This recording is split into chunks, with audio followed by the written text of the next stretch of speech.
voces que forman parte de la noticia. El economista Pablo Lucio Paredes es uno de los analistas económicos más destacados del país. Está con nosotros ahora mismo en el contacto. Economista, buenos días y bienvenido. Muy buenos días, muchas gracias por su llamada. Un abrazo a todos, a la gente que nos escucha. Gracias a usted también por estos minutos. Durante los últimos días se han tratado sobre la mesa algunos temas en materia económica. Uno de los que más ha llamado la atención mediática es el hecho del aumento del riesgo país, entre otros que también se van destacando desde sus perspectivas y en su análisis sobre lo ocurrido tras el resultado electoral del domingo 9. ¿Qué cuestiones se empiezan a tejer? Sí, mira, yo creo que el tema más importante de fondo es que los electores, los ecuatorianos, podemos tener una u otra opinión, podemos votar por uno u otro candidato, pero tenemos que estar claros que eso trae consecuencias. Y las consecuencias uno tiene que medirlas oyendo lo que dicen los candidatos. Hay cosas que dicen, hay cosas que no dicen, pero hay que tratar de leer, digamos así, lo que piensan los candidatos. Y hay un tema que me parece a mí el fundamental de la economía ecuatoriana es que está dolarizada y que en medio de todos los problemas que hay, la dolarización nos ayuda a tener un cierto piso de estabilidad, insisto, dentro de todos los problemas que hay. Si no estuviéramos dolarizados, el Ecuador estaría en la situación que ha vivido los últimos 10, 15 años Argentina o quizás Venezuela, pero al menos lo que ha vivido Argentina, y en consecuencia no podemos perder la dolarización. Entonces los ciudadanos para ir a votar tenemos que hacernos una pregunta sencilla, que es una pregunta pública, cuya respuesta conocemos públicamente, que es ¿cuál de los candidatos está comprometido realmente con mantener la dolarización y cuál no está? Y creo que las declaraciones de unos y otros son muy claras en ese sentido. Un candidato mantiene la dolarización, el otro dice queremos una salida ordenada de la dolarización. Y eso sería extremadamente grave para los ecuatorianos, no para una cosa etérea que es la economía, sino para una cosa real que es la vida diaria de los ecuatorianos. La dolarización hay que mantenerla.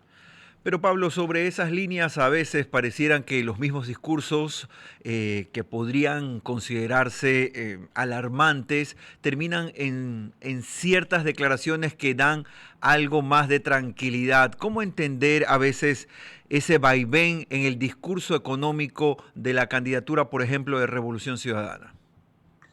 Bueno, mira, yo creo que es parte de la política, ¿no? La política consiste en decir cosas y luego negarlas, consiste en decir cosas y luego decir lo contrario, pero yo soy, porque mira, yo hace 25 años modestamente fui de las 40 o 50 personas que en el Ecuador impulsamos el proceso de dolarización.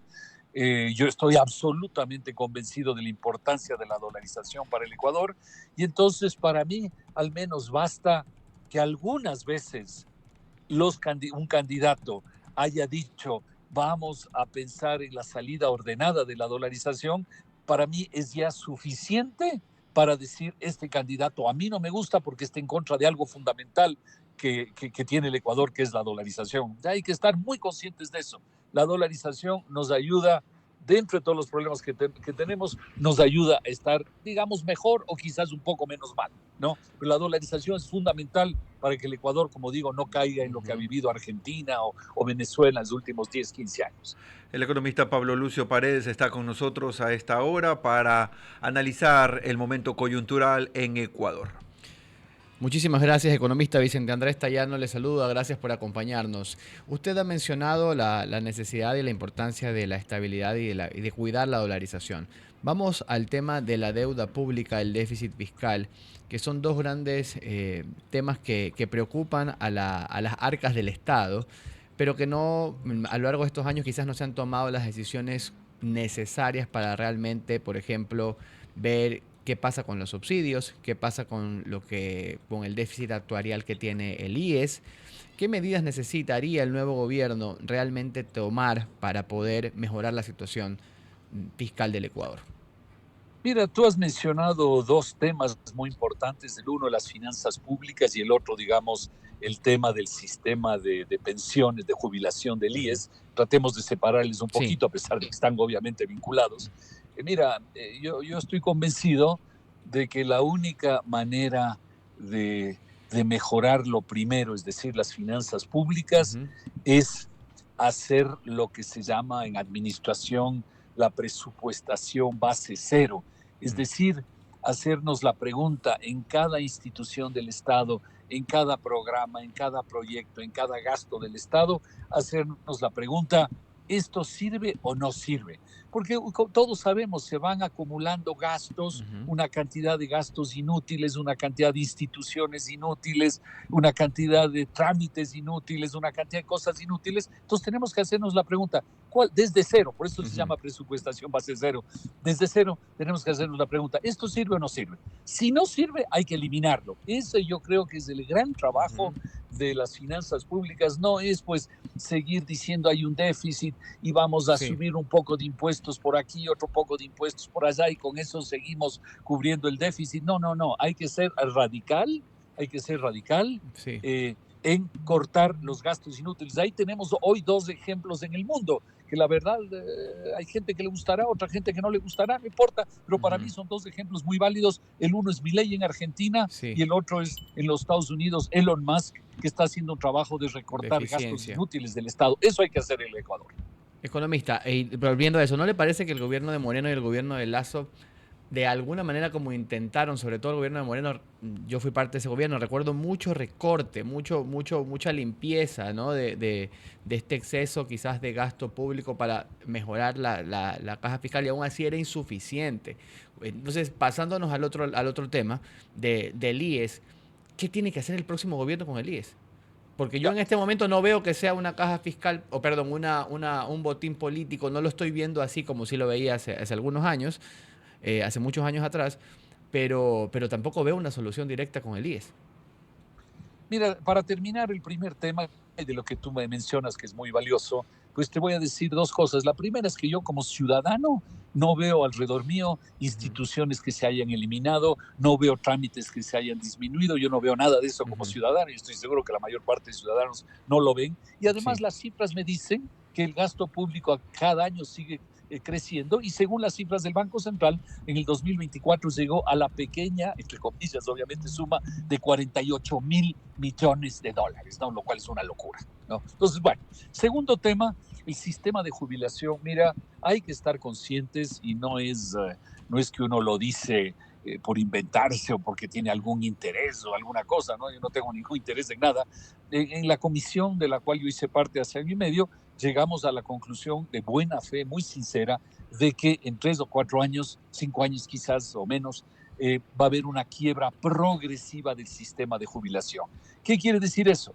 No quiere decir que en 3 o 4 años ya no se va a poder pagar las pensiones, no. Quiere decir que a la gente le van a decir, como la Ujú. plata no alcanza, te voy a dar 10% menos de lo que has venido recibiendo. Si Ujú. antes recibías 700, ahora vas a recibir 630. Y el año siguiente vas a recibir 10% menos, Ujú. etcétera. ¿Cuál es la única solución? Es enfrentar una solución de fondo del problema, la cual no pasa, como algunos dicen, no pasa simplemente porque el Estado le pague la deuda al IES y con eso está resuelto el problema, o que se modifique algo en la administración del IES. No, no, no, es un tema mucho más profundo que requiere una reforma estructural, es decir, que los ecuatorianos, entre nosotros, digamos así, entre comillas, Ujú. nos sentemos y de la mejor buena fe enfrentemos el problema y encontremos una solución. Es decir, conversemos entre nosotros, aceptemos la magnitud del problema y busquemos soluciones, cosa que en el Ecuador generalmente no lo hacemos, ¿no? Ni nos sentamos a conversar ni encontramos soluciones de fondo. Son las 8:16 de la mañana, estamos conversando con el economista Pablo Luso Paredes, quien es analista político. Economista, estamos a puertas de un siguiente debate y este es un espacio que le permite a los ciudadanos un poco entender y dimensionar también aspectos económicos. En ese sentido, ¿cuáles son los temas que deberían abordarse y por qué específicamente los más importantes nos ayudarían a aclarar bastante la perspectiva de cada uno de los dos candidatos? Sí, bueno, solo te pido que me menciones más como analista económico que como político, Mm. solo es un detalle. Yo no entiendo mucho de la política como tal, que es un animal bien, bien No, complicado, sí ¿no? Bien entiende, difícil. economista, sí entiende. Usted Así lo también decía sabe. Aristóteles. Es un animal complejo, ¿no? Eh, Mira, los debates son los que son lo que son. Uno puede esperar que haya cosas interesantes o que no haya, pero en todo caso sí tenemos los ciudadanos la obligación de oírlo para tratar de leer qué es lo que hay detrás de eso. Mira, yo creo que hay una serie de temas fundamentales en el Ecuador. Acabamos de mencionar el tema de la dolarización, hemos mencionado las finanzas públicas, hemos mencionado el tema del sistema de jubilación, agreguemos el tema de la inseguridad, que obviamente es un tema fundamental, cómo se lo va a enfrentar, ¿no? Eh, Hay diversos caminos posibles, no sé, yo no soy especialista en seguridad, no sé cuál es el mejor camino, pero tenemos que encontrar en el Ecuador un camino. El tema de la electricidad que todavía no está resuelto, ha mejorado, pero si tenemos problemas en el 2025 puede haber otra vez apagones, es un tema que hay que enfrentar, no solo para el 2025, sino de ahí en adelante. Tenemos el tema de la justicia, no es posible en el Ecuador tener una justicia tan politizada y tan corrupta que no solo afecta la vida macro del país, sino afecta la vida diaria de los ciudadanos. Cuando un ciudadano tiene un juicio y vienen y le dicen, bueno, usted puede ganar el juicio si paga tanto, entonces uno dice, ¿cómo es eso? ¿Qué clase de justicia es esa en el Ecuador? ¿No? Entonces el tema de la justicia es fundamental. Otro tema muy importante es la reforma laboral. Hay que hacer una reforma laboral de sentido común en el Ecuador, no algo increíble que le favorece a alguien en particular, no, una reforma de sentido común que el 80% de los ecuatorianos les parecería que tiene sentido. Luego tenemos que enfrentar el tema del petróleo y la minería. Tenemos que potenciar el petróleo y la minería, esa riqueza que tenemos ahí en el suelo o en el subsuelo en el Ecuador. Tenemos que potenciarla, ¿no? Y estamos haciendo todo lo contrario, le estamos quitando fuerza y más bien estamos promoviendo la minería ilegal y ese tipo de cosas. Entonces, mira, ahí te acabo de mencionar no sé cuántos, 6, Claro. 7, 8, 9 temas que me parece que son los temas fundamentales para discutir. Economista, y para cerrar esta entrevista, ¿podremos decir que durante estos meses que faltan antes de ir a las urnas y votar y saber quién exactamente queda en el poder, podemos decir que el riesgo país tiende al alza? ¿Vamos a esperar todavía que siga creciendo? Mira, sí, el riesgo país va a estar muy alto porque, porque no sabemos qué va a pasar en estos 2 meses y porque las dos posiciones de los dos candidatos son muy diferentes en la mayor parte de aspectos. Pero yo te diría que más que el riesgo país que se mide a nivel internacional, más importante es el riesgo y la incertidumbre que nosotros percibimos a nivel personal. Si uno dice, a ver, yo me siento tranquilo en el Ecuador o no me siento. Estos 2 meses, yo si voy a invertir, invierto o no invierto. Si voy a contratar a alguien, contrato o no contrato. Esa incertidumbre y ese riesgo me parece más importante que la medida internacional del riesgo país. Queremos agradecer al economista Pablo Lucio Paredes por estar aquí con nosotros revisando información importante en materia de coyuntura en el país y sus implicaciones, evidentemente, a nivel internacional. 8 de la mañana y 20 minutos, seguimos aquí en Radio City.